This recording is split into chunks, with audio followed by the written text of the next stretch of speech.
Now for the World Brief, John Cookson joins us from London. Good morning, John. Welcome to the show. Yes, good morning. Great to be with you on the morning show, live from Westminster here in London. And we focus first of all in this segment on America, where there's what's being billed as a TV debate of the century. Biden and Trump head-to-head tonight in a presidential debate. CNN are hosting the event and have set some useful ground rules, from my opinion. First of all, it's not a town hall debate. In other words, in the TV studio, there's no audience. Now, that's good for Biden, who works better in a sort of negative studio environment, but bad for Trump because he likes to bounce one-liners off an audience. So Trump will be disappointed there'll be no audience tonight. No autocue has been allowed. In other words, the two men have to work on a handful of notes that they'll be allowed to carry with them into the studio. There'll be 2 commercial breaks when they'll be allowed to take advice from their advisors on how things are going. But crucially, in CNN are introducing what's called a muted mic system. In other words, one can't talk over the other. So when Biden's speaking, Trump can speak, but his microphone is not hot, not live, so he can't speak over Trump as he did over Biden, as he did very much in 2016. Now, the two have already drawn lots on 2 other issues. First of all, Biden will stand in the right-hand side, and as any TV executive will tell you, the right-hand screen is what a viewer's eye is drawn to primarily.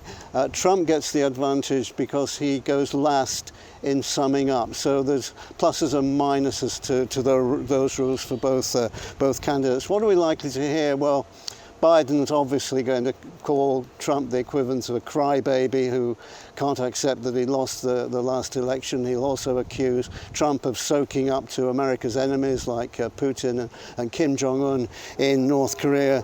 And of course, he'll mention Trump's recent conviction in the Stormy Daniels hush money payments case. Now, what Biden is going to say, what Trump is going to say, it's harder to predict because he's such a maverick, but he's sure to attack Biden on the state of America's inflation and interest rates. Generally speaking, debates will focus on the economy, immigration, and also abortion, which is an important topic to American voters at the right time.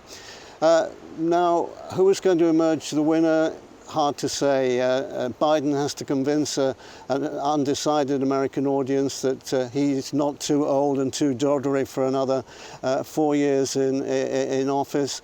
And Trump basically has to convince the world that he's not crazy, to put it in a nutshell. You know, guys, I was speaking to a friend of a friend last night who was a big cheese in the Democrat Party, and I was asking why Biden was being allowed to run this time, and the answer came back that Biden is the only person that the Democrats have who can get the party over the line and past the winning post in November. They don't have anyone else, and in fact, if he wins a second term, that he's likely to step down on the grounds of ill health about a year from now. So that's just a little bit of insider gossip that I picked up from in Washington, which may, of course, not be true in the end. But you know, you look for straws in the wind on this important issue. Meanwhile, here in Britain, Sunak and Keir Starmer have taken part in their last TV debate before the election, which is a week today. Sunak scored some political points by pointing out that the Labour policy on immigration was faltering. Starmer scored points by suggesting that Sunak wasn't a man of integrity. Latest polling is very bad still for Sunak and the Conservatives. I can tell you that the latest Ipsos poll puts Labour on 42%, Conservatives trailing 23 points behind at 19%. The Reform Party on 15%, with the Daily Telegraph predicting today that the Reform Party, led by Nigel Farage, is likely to win 18 seats. The Lib Dems are doing well on 11%, expected to get 71 seats in the 650 seat parliament, and the Greens also doing well at 7%. And one more last bit of bad news for Sunak. In a poll yesterday, British people were asked whether they thought that Sunak was doing a good job, and only 20% said that he was. 75% said that he wasn't, which is the lowest disapproval rating for any British Prime Minister since Jim Callaghan back in 1979. Well, on the other side of the world, in Bolivia, President Arce has regained control of the presidential palace. It was stormed earlier this week by renegade General Juan Jose Zuniga. Zuniga's rebels surrounded the palace, and it was thought for a time that they might be successful in the coup, but when they realized that they hadn't got the support of the Bolivian people, they backed off. So for the time being, Arce is secure in his presidency. But Bolivia, no stranger to military coups. The last one was in 2019, which ousted the president. In fact, Bolivia has the most military coups of any South American country. Back to you guys in Lagos. Okay, a couple of things. Number one, I was talking to you about the French debate yesterday. I think the line was a little bit wonky. There were no clear winners. In fact, the anticipated outcome from Jordan Bardella, he didn't put any zest or pep in his debate. A lot of people looked forward to him. And it was pretty much even Steven between Attal and Bardella, at the end of the debate yesterday. I want you to speak true about that debate. And secondly, another question I'd like to ask is, in this last debate, Keir Starmer does not show promise. In fact, it is based on sentiment and the fact that they're tired of Conservative. That's why the polls are in favor of Labour. Do you see a disaster waiting to happen after Keir Starmer is elected? Because yesterday I predicted 6 months down the line, the cookie will start to crumble in a Starmer government. You're absolutely right about Starmer. When you leave the metropolitan districts like London and go out into the countryside of Great Britain, you get the sense that there's no great love for Starmer or indeed perhaps the Labour Party. People just want to get rid of the Conservatives who've been in office now for 14 years. People are desperate for change.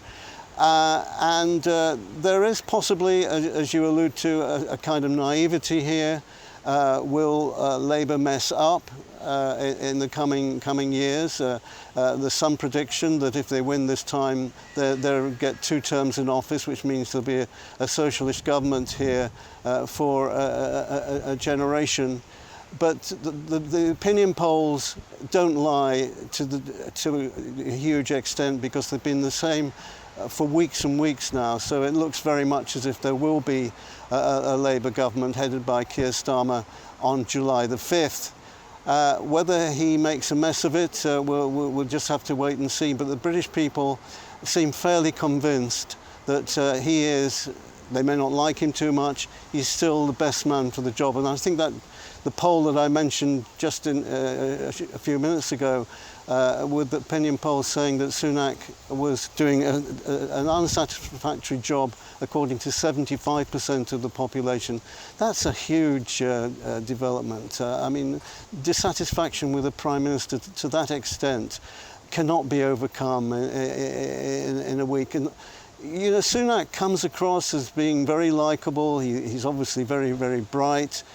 His heart's in the right place, but the people are just desperate for change in this country, and change means a Labour government. Sunak saying last night, urging British people not to surrender to a Labour government, but it's too late now. It looks like Starmer and Labour are set for victory. All right, John, thank you very much. We'll definitely be watching keenly. Of course, another thing we'll be watching is the face-off between Trump and Biden later on today. And you've talked about the issues that will be on the table this, later on. But do you think, or to what extent do you think foreign policy, especially with regards to the war between Israel and Palestine, to what extent do you think it would play out in tonight's debate? It's going to come up in conversation for sure. But having visited America many times, especially in the so-called flyover states, Americans generally are very inward-looking. They are aware of what's happening in the outside world, but they're more concerned with more than what's happening in their own hometowns and home cities. And so it will be those key issues that I mentioned earlier, the economy, immigration and abortion, which will figure, I think, in people's minds. Yes, for sure, Israel is going to come up because things are not looking very good in the Middle East at the moment, with a possible all-out war between Israel and Lebanon seemingly brewing there. Biden criticized for his support for Israel and apparent lack of support for the Palestinian cause. And of course, there are many Arab communities in America who will be impacted by that as far as when it comes to voting. But to answer your question, yes, foreign policy will come up in the debate, but for most Americans, they'll focus on home issues. And the other thing I would say also is that I said in the opening statement that 70 million Americans will watch this debate tonight.